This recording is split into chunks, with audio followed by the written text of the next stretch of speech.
Hello BSc second year student, कैसे हैं आप सभी लोग। उम्मीद है आप लोग बहुत अच्छे होंगे। माय नेम इज़ आशीष गिरी। आज के इस वीडियो के अंदर हम डिस्कस करेंगे बीएससी सेकेंड ईयर बॉटनी के थर्ड सेमेस्टर में आपका थ्योरेटिकल पेपर आता है flowering plant identification and aesthetic characteristics.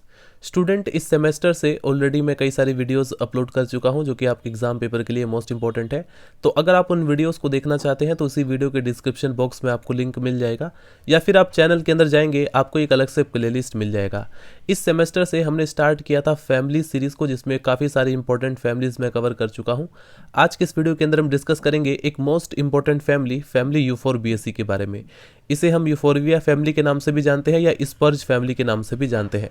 Splurge family के नाम से इसे हम इसलिए जानते हैं क्योंकि अगर आप लोग इसके लीफ को या स्टेम को ब्रेक करेंगे तो एक मिल्की लेटेक्स निकलता है। इसी कैरेक्टर के कारण इसे हम स्पर्ज फैमिली के नाम से भी जानते हैं। स्टूडेंट, सबसे पहले आप लोग हेडिंग डालेंगे सिस्टमेटिक पोजीशन। यदि आप बीएससी के कॉन्सेप्ट को हिंदी में समझना चाहते हैं तो आप इस चैनल से जुड़ सकते हैं। यदि आप न्यू एजुकेशन पॉलिसी के अकॉर्डिंग जो आपका नया सिलेबस लॉन्च हुआ है, अगर आप लोग उसके अकॉर्डिंग पढ़ना चाहते हैं तो भी आप इस चैनल से जुड़ सकते हैं। फैमिली फॉर बीएससी को डिवीजन एंजियोस्पर्मी के अंदर रखा गया है क्योंकि ये अपनी लाइफ साइकिल के ड्यूरिंग फ्लावर को प्रोड्यूस करते हैं, शीडेड प्लांट होते हैं। क्लास डाइकोटिलेडन्स के अंदर रखा गया है क्योंकि इसमें सिंपली टैप रूट सिस्टम पाया जाता है। इनके जो फ्लावर होते हैं वो पेंटामेरस या टेट्रामेरस होते हैं। इनके एम्ब्रियो में 2 कोटिलेडन्स बनता है। अगर आप इनकी लीफ को देखेंगे तो रेटिकुलेट वेनेशन उसमें देखने को मिलता है। तो इसलिए इसी कैरेक्टर के कारण इसे क्लास डाइकोटिलेडन्स के अंदर रखा गया है। सब क्लास मोनोक्लेमाइडे के अंदर रखा गया है। अगर आप लोग इनके फ्लावर को देखेंगे तो उनके साथ एक वोल्व पेरियंथ का भी प्रेजेंट रहता है। सीरीज है इसमें यूनिसेक्सुअल्स, फैमिली है यूफोरबिएसी। आइए डिस्कस करते हैं डिस्ट्रीब्यूशन के बारे में, यानी फैमिली यूफोरबिएसी के अंदर कितने जेनेरा हैं, कितने स्पीसीज है, उनका डिस्ट्रीब्यूशन कहाँ कहाँ तक है। तो इस फैमिली के अंतर्गत लगभग 283 जेनेरा है, 7300 स्पीसीज आती हैं और इसके पौधे जो होते हैं वो डिस्ट्रीब्यूशन में वर्ल्ड वाइड इन डिस्ट्रीब्यूशन को शो करते हैं। इस कुल के जो पौधे होते हैं वो ट्रॉपिकल से टेम्परेट रीजन तक फैले हुए हैं, यानी दोनों ही रीजन में पाए जाते हैं, ट्रॉपिकल और टेम्परेट रीजन। इसके बाद अगर हम डिस्कस करें इसके वेजिटेटिव कैरेक्टर के बारे में तो उसमें 4 पॉइंट हमें मेंशन करना पड़ता है। Number 1 habit, number 2 root, number 3 stem, number 4 leaf. Habit की अगर हम बात करें तो प्राय इसमें हर्ब्स, कभी कभी श्रब्स भी पाए जाते हैं, ट्रीज भी प्रेजेंट रहते हैं। कुछ पौधे कैक्टस के समान होते हैं और इस कुल के जो पौधे होते हैं उसमें प्राय रबड़ शीर यानी कि लेटेक्स, एक मिल्की लेटेक्स पाया जाता है। राइट। रूट की अगर हम बात करें तो प्राय इसमें ब्रांच और टैप रूट सिस्टम पाया जाता है। फैमिली यूफोरबिएसी के अंदर अगर हम स्टेम के बारे में डिस्कस करें तो ये हर्बेसियस होता है, यानी कि सॉफ्ट और ग्रीन होता है। कभी कभी वुडी यानी लकड़ी वाला भी होता है। इरेक्ट रहता है, ऊपर की तरफ उठा हुआ रहता है। कभी कभी आरोही ब्रांच्ड होता है, प्राय सिलिंड्रिकल भी होता है और कभी कभी एंगुलर भी होता है अथवा चपटा।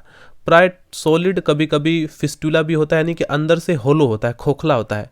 और प्राय स्मूथ भी इसमें देखने को मिलता है। कभी कभी स्पाइनी यानी कांटेदार भी होता है और कभी कभी जो स्टेम होता है वो फाइलोक्लेड में रूपांतरित यानी मॉडिफाई हो जाता है, यानी कि जो स्टेम होता है वो फ्लैसी होता है और उसमें क्लोरोफिल प्रेजेंट होने के कारण उसमें फोटोसिंथेसिस की प्रक्रिया भी होती है।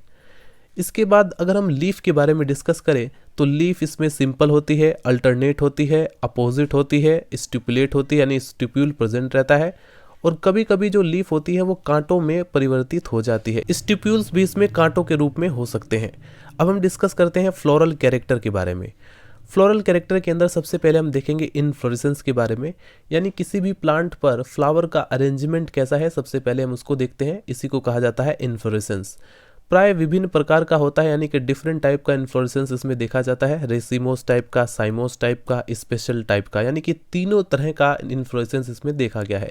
सामान्यतः जैसे हम यूफोरबिया की बात करें तो इसमें साइथियम टाइप का इन्फ्लोरेसेंस देखने को मिलता है। साइथियम एक स्पेशल टाइप का इन्फ्लोरेसेंस होता है। इसके बारे में एग्जाम पेपर में 2 नंबर में शॉर्ट क्वेश्चन में कई बार पूछा गया है, तो आप लोग साइथियम टाइप के इन्फ्लोरेसेंस को अच्छे से कवर कर लेंगे शॉर्ट क्वेश्चन के लिए। तो यूफोरबिया में साइथियम टाइप का होता है और इसके पुष्पक्रम के मध्य में स्थित जो संवृंत स्त्री यानी कि फीमेल फ्लावर बहुत से मेल फ्लावर स्टेमन से घिरे रहते हैं तथा पूरे पुष्प यानी फ्लावर जो होते हैं वो ब्रैक्ट से घिर करके एक पुष्प के समान, एक फ्लावर के समान प्रतीत होते हैं। क्रोटोन और रिसनस आदि में जो इन्फ्लोरेसेंस पाया जाता है वो टर्मिनल रेसिम टाइप का होता है और जेट्रोफा में साइमोस टाइप का इन्फ्लोरेसेंस पाया जाता है। आइए डिस्कस करते हैं अब फ्लावर के बारे में, यानी कि इस फैमिली के अंदर जो फ्लावर होते हैं उनका क्या कैरेक्टर है। तो फ्लावर बहुत ही स्मॉल होते हैं, छोटे छोटे से फ्लावर होते हैं, ब्रैक्टिएट होते हैं यानी कि ब्रैक्ट प्रेजेंट रहता है, रेगुलर होते हैं और यूनिसेक्सुअल होते हैं, यानी कि मेल फ्लावर अलग होता है, फीमेल फ्लावर अलग होता है। फ्लावर इसमें इनकम्प्लीट होते हैं। सिमेट्री की बेस पर देखा जाए तो एक्टिनोमॉर्फिक होते हैं, यानी कि एक तरीके से रेडियल सिमेट्री को शो करते हैं। हाइपोगाइनस होते हैं। फ्लावर को डिस्कस करने के बाद अब हम डिस्कस करते हैं पेरियंथ के बारे में। जब आप कैलिक्स और कोरोला को अच्छे से डिफरेंशिएट नहीं कर पाते कि कौन सा कैलिक्स है कौन सा कोरोला है, तब हम इसमें टैक्सोनॉमिकल टर्म यूज करते हैं पेरियंथ। क्रोटोन जैसे प्लांट होता है, इसमें कोरोला और कैलिक्स पाई जाती है। रिसिनस कम्युनिस में केवल एक कैलिक्स पाई जाती है और यूफोर्बिया आदि में जो पेरियंथ होता है वो अनुपस्थित रहता है। पेरियंथ में अगर हम एस्टिवेशन की बात करें तो उसमें वेलवेट और इम्ब्रिकेट टाइप का एस्टिवेशन पाया जाता है। इसके बाद हम, जैसा कि मैंने आपको कहा था कि इसमें जो फ्लावर होते हैं वो मेल फ्लावर अलग होता है, फीमेल फ्लावर अलग होता है। तो सबसे पहले हम मेल फ्लावर के कैरेक्टर को नोटिस करते हैं। मेल फ्लावर में जनरली क्या होता है कि इसमें पेरियंथ नहीं होता है, तथा मेल पुष्प यानी कि जो मेल फ्लावर होता है वो प्राय स्टेमेंस के रूप में होता है। मेल फ्लावर में पुंकेसरों की जो संख्या है वो बहुत अधिक होती है। कभी कभी पुंकेसर यानी कि जो स्टेमेंस होते हैं वो ब्रांच्ड भी होते हैं। सामान्य रूप से पुंकेसर में फिलामेंट व एंथर होता है और एंथर प्राय जो होता है वो डाइथिकस व इंट्रोज होते हैं। अगर हम मादा पुष्प यानी फीमेल फ्लावर के बारे में डिस्कस करें तो ये नेकेड होता है, अर्थात परिदलपुंज यानी पेरियंथ रहित होते हैं। मादा प्राय पुष्प एक होता है और इसमें 3 अंडाशय 3 कार्पल्स होते हैं, यानी कि ट्राई कार्पेलरी कंडीशन पाई जाती है। और भी कुछ कैरेक्टर्स आपको नोटिस करने होंगे फीमेल फ्लावर के बारे में। सिन कार्पस कंडीशन पाई जाती है, यानी कि इसमें जो कार्पल्स होते हैं वो फ्यूज रहते हैं। ओवरी जो होती है वो ट्राइलोक्यूलर होती है, सुपीरियर होती है, राइट। इसमें जो प्रेजेंटेशन होता है वो एक्साइल टाइप का होता है, एक्साइल प्रेजेंटेशन पाया जाता है। स्टाइल जो होती है उनकी संख्या 3 और स्टिग्मा की संख्या 6 होती है। इसके बाद अगर हम डिस्कस करें फ्रूट के बारे में, यानी इसमें जो फल होता है वो किस प्रकार का होता है, तो साइजोकार्पिक फ्रूट इसमें पाया जाता है, कैप्सूल होता है, रेगमा होता है। सीड की बात करें तो वो एंडोस्पर्मिक होता है, पोलिनेशन इंसेक्ट के द्वारा होता है, यानी कि कीटों के द्वारा इसमें पोलिनेशन की प्रक्रिया कंप्लीट होती है। फ्लोरल फॉर्मूला आप लोग सिंपली देख सकते हैं, ये इसमें रिसिनस का फ्लोरल फॉर्मूला यहाँ पर लिखा गया है, जिसको मैं अच्छे से समझा देता हूँ। इसके बाद हम डिस्कस करेंगे इकोनॉमिक इंपॉर्टेंस के बारे में। तो ये मेल फ्लावर का फॉर्मूला है और ये फीमेल फ्लावर का है। तो सिंपली आप लोग ध्यान से देखेंगे, अच्छा मुझे कैसे पता चला कि ये मेल फ्लावर का है और ये फीमेल फ्लावर का है, क्योंकि मेल फ्लावर के जो मेन कैरेक्टर क्या है कि उसमें स्टेमेंस पाए जाते हैं। तो यहाँ पर देख सकते हैं एंड्रोसियम में 5 स्टेमेंस पाए जाते हैं और यहाँ पर अगर आप लोग गाइनोसियम में देखेंगे तो ट्राई कार्पेलरी कंडीशन। इसीलिए मुझे पता चल गया है कि ये फीमेल फ्लावर है और ये मेल फ्लावर है। फाइनली स्टूडेंट, अब हम डिस्कस करते हैं फैमिली यूफोरबिएसी के इकोनॉमिक इंपॉर्टेंस के बारे में। फैमिली यूफोरबिएसी में काफ़ी सारे इकोनॉमिक वैल्यू के प्लांट पाए जाते हैं। अगर एग्जाम पेपर में 2 नंबर में शॉर्ट क्वेश्चन में आपसे पूछा जाए तो कम से कम आप लोग 4 इकोनॉमिक वैल्यू के प्लांट के नेम याद रख लें और कम से कम 2 तो याद होने ही चाहिए, राइट। मैक्सिमम 4 और मिनिमम 2 बोटेनिकल नेम आपको याद होने चाहिए ताकि आप लोग एग्जाम पेपर में लिख सकें। तो आपको यहाँ पर ध्यान रखना है, हमेशा बोटेनिकल नेम ही मेंशन करना है। ऐसा नहीं है कि आप लोग कोई नाम मेंशन कर दे, जैसे जमाल गोटा है, इसको आपने मेंशन कर दिया, राइट, तो इससे सिर्फ आपको 1 ही नंबर मिलेगा। अगर आप लोग बोटेनिकल नेम भी मेंशन करते हैं तब आपको पूरे 2 नंबर मिलते हैं। तो इस चीज़ का आप लोगों को ध्यान रखना है। अब देखिए, जैसे नंबर 1 पर आता है जो इकोनॉमिक वैल्यू का प्लांट है वो है क्रोटोन टिग्लम जमाल गोटा। इस पौधे के बीजों से प्राप्त तेल जो होता है वो जुलाब के रूप में प्रयोग किया जाता है। नंबर 2 पर आता है यूफोर्बिया स्प्लेंडेंस। यह पौधा जो होता है वो बगीचों में सुंदरता के लिए उगाया जाता है, यानी कि ऑर्नामेंटल पर्पस, सजावटी पौधे के रूप में। नंबर 3 पर आता है यूफोर्बिया हिर्टा। यह पौधा जो होता है वो मेडिसिनल वैल्यू का होता है। तो एक आपको मेडिसिनल वैल्यू का, एक आपको एडिबल, और एक से जो, जैसे फॉर एग्जांपल हिविया ब्रेसिलेंसिस की बात करें तो ये रबड़ का वृक्ष है।